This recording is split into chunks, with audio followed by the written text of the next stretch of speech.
Hello, Kevster012 here, and today I'm going to be reviewing a game for the Famicom known as Lickle, Legend of the Holy Bell. Also better known as Little Samson in the Western Hemisphere, Lickle is a really amazing game. It's definitely worth picking up. Now, a little Samson costs around $500 or more online. You can get the Famicom version for around 140, 150. If you own a Famicom, that's great. If not, even try to get an adapter for it. It's definitely worth getting this game, and I definitely recommend it. Anyways, let's get into the review of the game. Okay, so let's start off the story. Basically, a dark prince was sealed away, and a thunderstorm breaks him out of his tomb.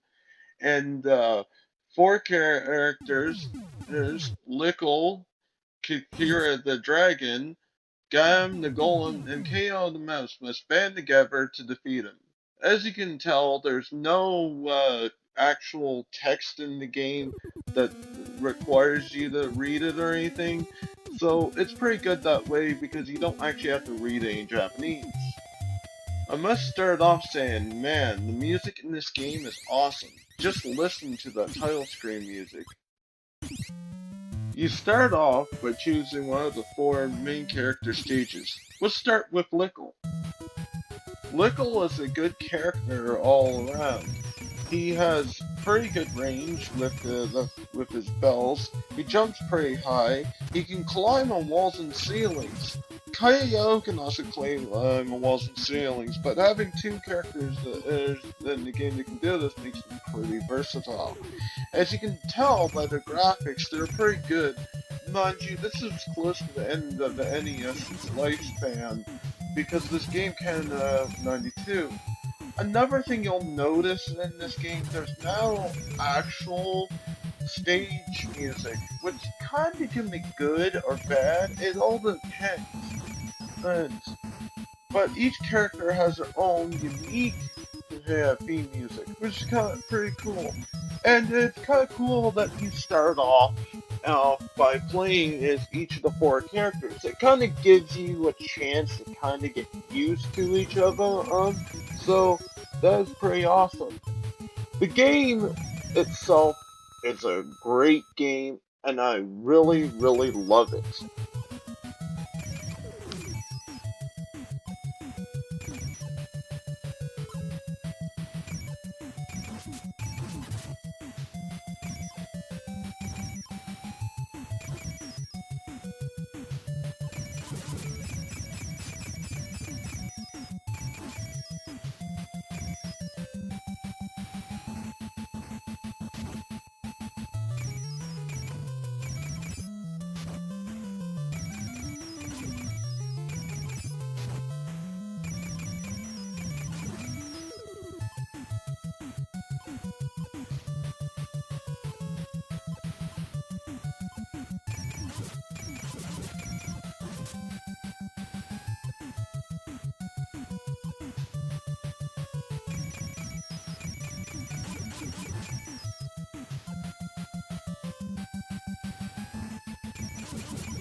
Next, we have Kikiri the Dragon. Kikiri is a really useful character because she can actually fly pretty long distances. And if you let off the A button and press it again, you can fly a little bit longer. She has like the second to lowest health, with KO having the lowest, but she's really useful. Also, well, with her flame breath, you can hold down the button to charge up her flames to do more damage, and it also adds out to hit more enemies. It's kind of like the Mega Buster in the Mega Man series. And it only makes sense because this game was actually created by guys that used to work at Capcom, and they left Capcom because they felt like they were being held back. So you can see the kind of the Capcom appeal in this game, eh, especially in the graphics and the music is really good. And you can tell the stages are really well done. They're nothing super spectacularly different from each other, but overall, you'll have fun playing through each of these characters' levels and all the levels that come after.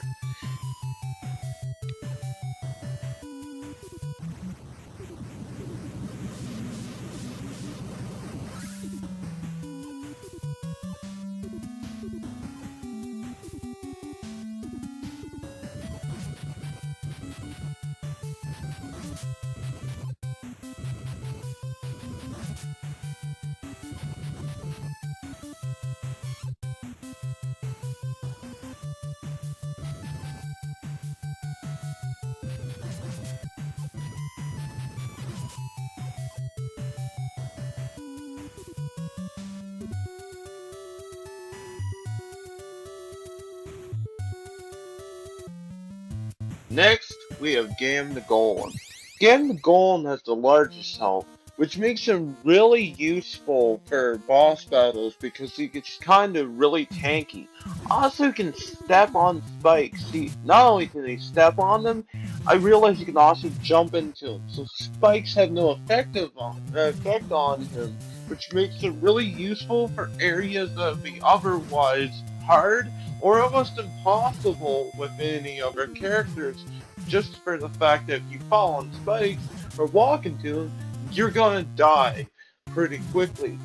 He has all the lowest range ever in KO, but he does a lot of damage with the punching attack, which can be really useful, especially on bosses, because he can be used to do majority of the damage.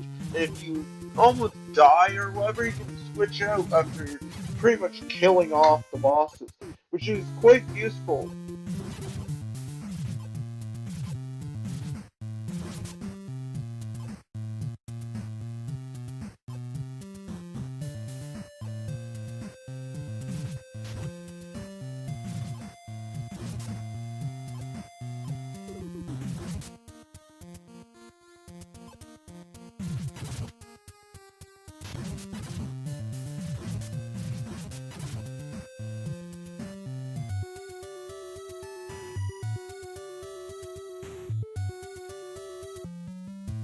Last but not least, we have KO the Mouse. KO the Mouse has the smallest health, starting with only around 2 blocks, which doesn't seem like much. But with this guy lacks in defense, he makes up in power. KO drops bombs. He can drop, 3 bombs at a time, which can be very useful and does a lot of damage. He also has a smaller hitbox, so it's a lot easier to sneak by certain objects, like shots being fired at you or anything. He also, because it does a lot of damage, he can be really good good at bosses as well. Just like the Golem. If you're able to jump up next to a boss, drop bombs next to him, you can do a lot of damage. Also, just like Lickle, you can climb up walls and ceilings, which is really cool. He also has, in my opinion, the most badass music, and I also like his stage best. So, for being such a little guy, He's actually a really good character, and you'll find yourself using them a lot more often than you think.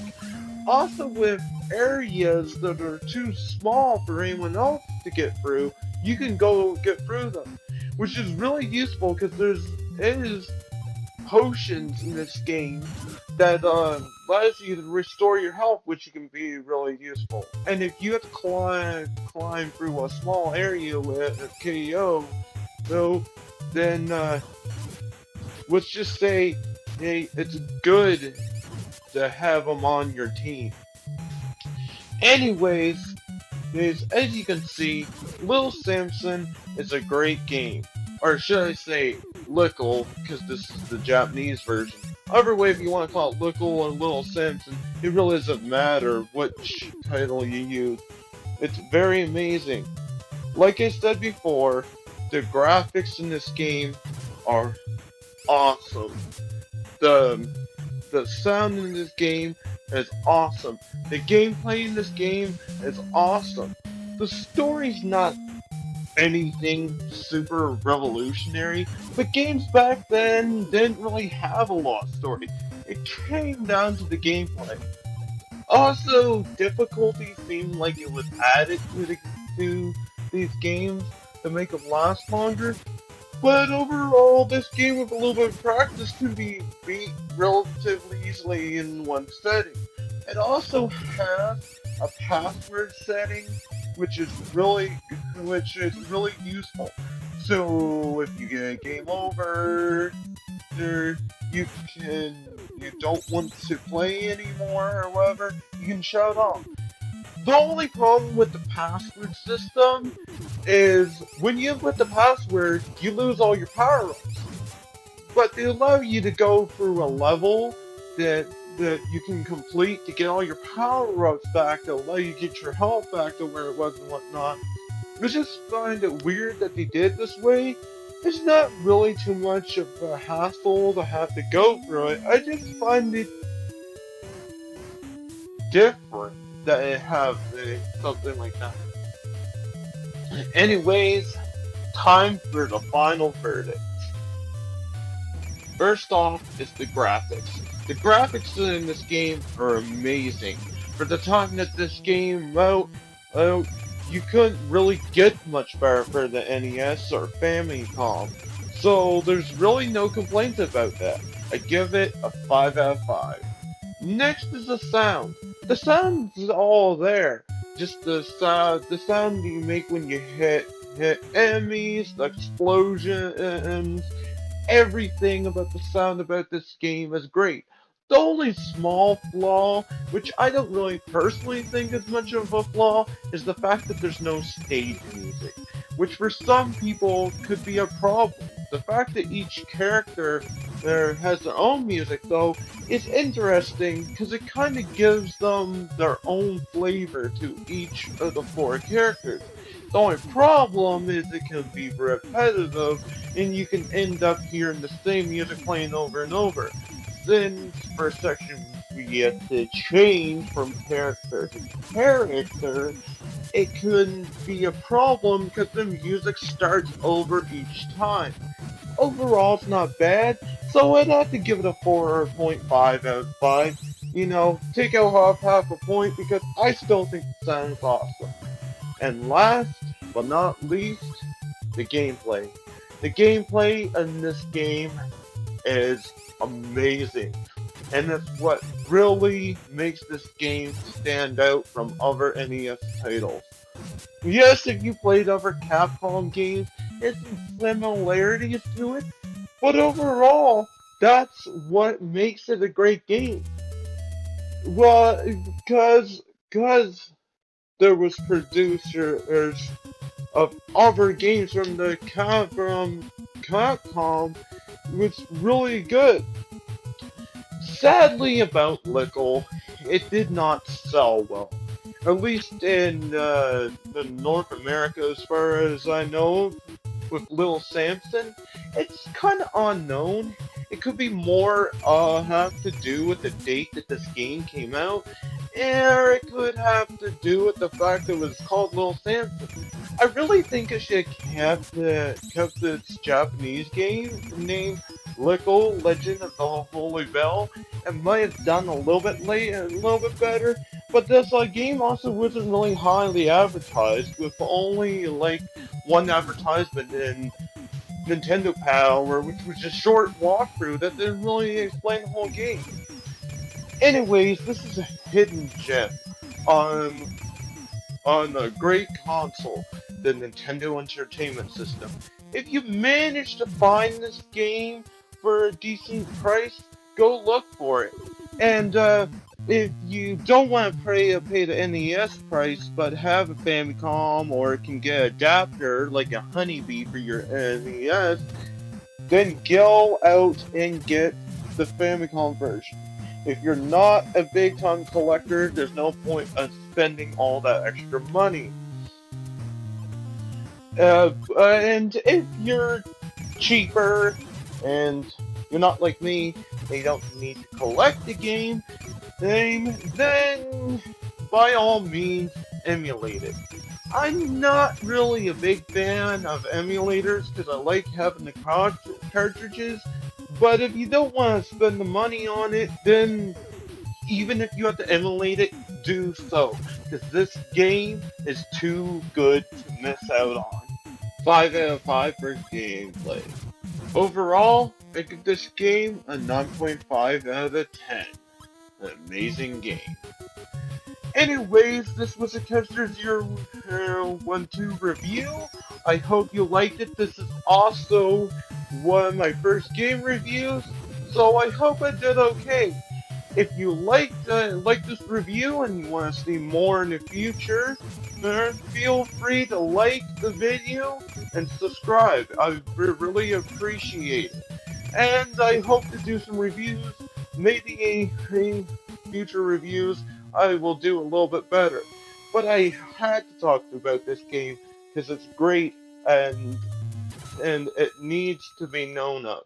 Even though a lot of people, more people know it now, that nowadays, due to the fact that so many reviews, I had to review it myself because it's just too good for me to avoid.